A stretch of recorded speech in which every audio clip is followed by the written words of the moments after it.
నా పేరు ఆకుల కృష్ణకాంత్ అండి. మా సార్ పేరండి క్రిస్టియన్ గారండి. ఇంకో సార్ పేరండి డిఎస్ అన్న గారండి, డి సూర్యనారాయణ గారండి. మా స్కూల్ పేరు టీఎన్ఎస్ జడ్బిహెచ్ స్కూల్ అండి, యలమంచిలి మండలం అండి. నేను చేసిన ప్రాజెక్ట్ పేరు పొగ కాలుష్యాన్ని అదుపు చేయడం అండి. ఏదైనా వస్తువు మండితే వెలువడిన పొగలో విద్యుత్ ఆవేశ అణువులు ఉంటాయండి. ఈ తీగను ఒక విద్యుత్ ఆవేశ అణువులో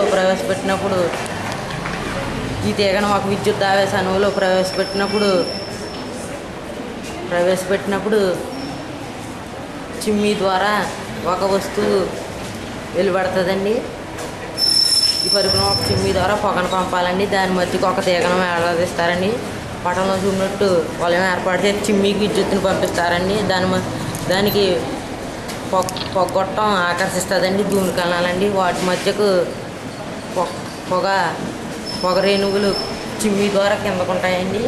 ఈ చిమ్నీతో ప్లేయర్స్ చేయవచ్చండి. ఈ ప్లేయర్స్తో ఇటుకలు చేయొచ్చండి. ఇటుకలు నీటిలో తేలినని ధ్వని బంధకను ప్రసరించవండి. ఉష్ణబంధకాన్ని ప్రసరించవండి. ఈ విధంగా అదనపు ఆదాయం పొందవచ్చండి. చిమ్నీలో గల తీగ చిమ్నీ ఉపరితలానికి తాకరాదు. తాగితేనండి విద్యుత్ ఆవేశ అణువులు ధూళి కణాలు ఆకర్షించవండి.